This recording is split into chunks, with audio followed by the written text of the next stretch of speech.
Assalamualaikum warahmatullahi wabarakatuh. Alhamdulillah pada pertemuan hari ini untuk mata pelajaran geografi kita akan memulai pada semester ini dengan judul materi yaitu adalah penginderaan jauh. Dilihat dari judulnya bahwa materi ini cukup sederhana, yaitu hanya terdiri dari dua buah kata. Yang pertama adalah kata penginderaan, yang kedua adalah jauh.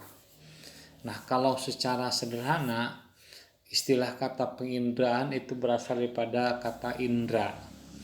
Indra itu kalau melihat dari potensi yang ada di diri kita sebagai manusia, itu ada yang dikenal dengan istilah panca indra atau 5 alat.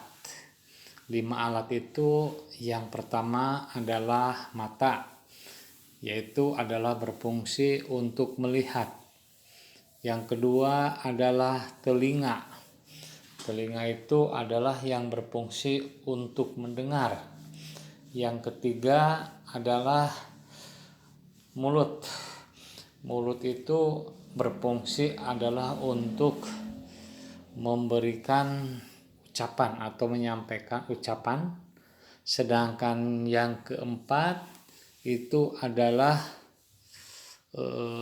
lidah. Lidah itu adalah untuk mengecap rasa. Dan yang kelima yaitu adalah kulit yang berfungsi untuk meraba. Nah, kalau di sini istilah kata penginderaan jauh ini diartikan sebagai salah satu hal yang bersifat bisa dilihat, bisa didengar atau sejenisnya dengan menggunakan alat, tapi dengan jarak yang cukup jauh. Maka di dalam pengertian yang sederhana bahwa filosofis dari penginderaan jauh itu ada 6. Yang pertama yaitu adalah upaya untuk pengambilan data. Jadi di dalam proses penginderaan jauh ini ada upaya untuk pengambilan data. Yang kedua adalah memiliki tujuan. Nah, pengambilan data tersebut tentunya adalah ada tujuan yang diinginkan atau yang ingin dicapai.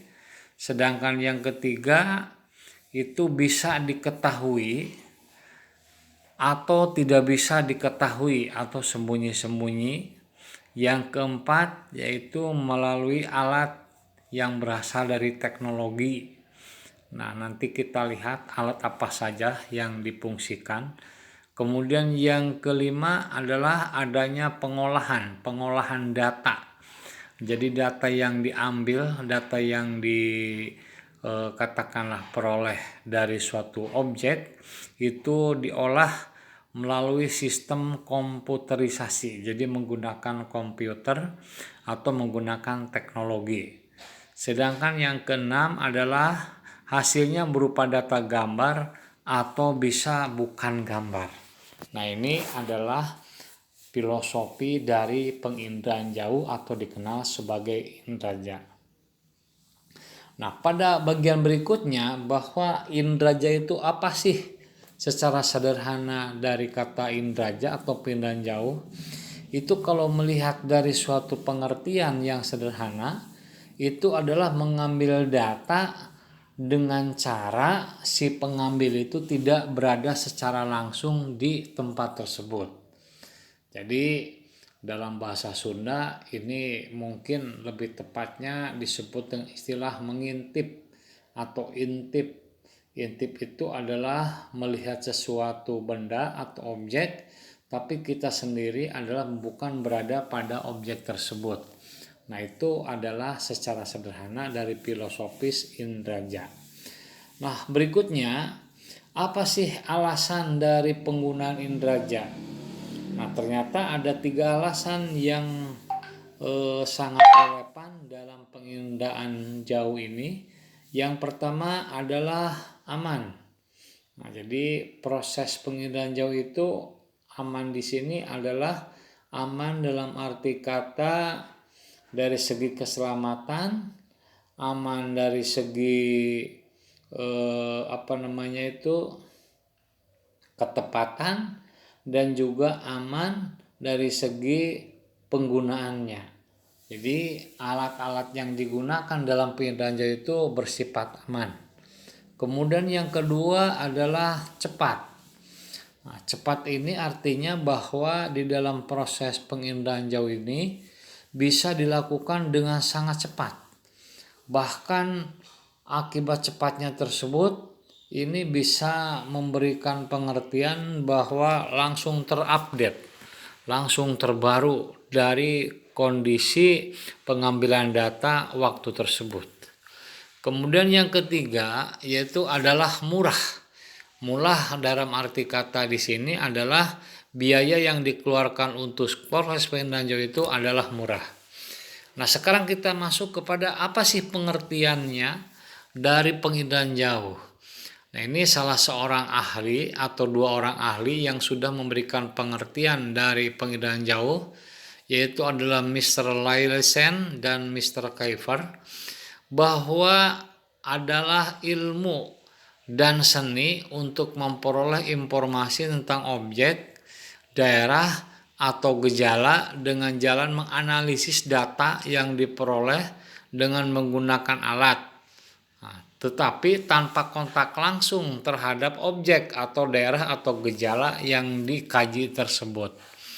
Nah, ini tadi sudah kita sempat singgung sedikit dalam pengertian penginderaan jauh itu. Yang pertama adalah adanya suatu kajian ilmu, jadi masuk kepada disiplin ilmu. Yang kedua adalah ada bidang seninya. Nah, seni ini berarti ini berkaitan dengan masalah estetika. Kemudian yang ketiga adalah ditujukan untuk memperoleh informasi atau data tentang objek atau daerah atau gejala.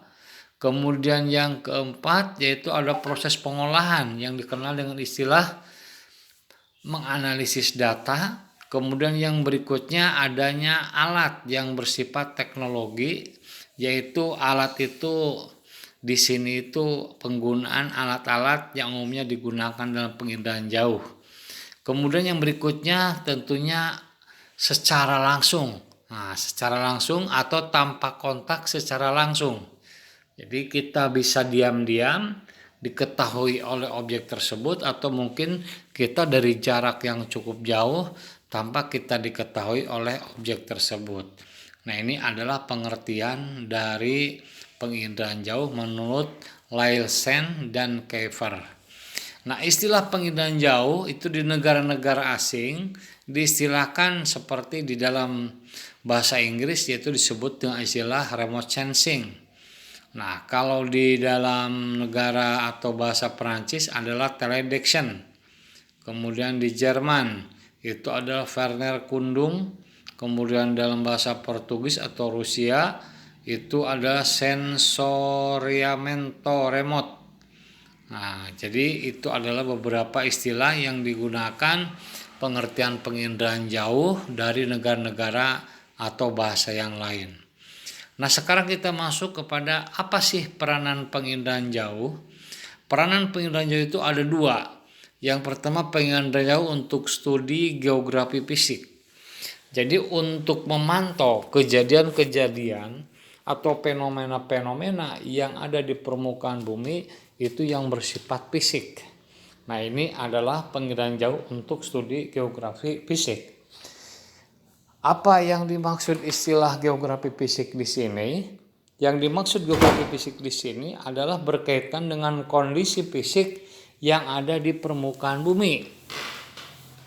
Nah, di dalam ilmu geografi kita mengenal yang disebut istilah geografi fisik.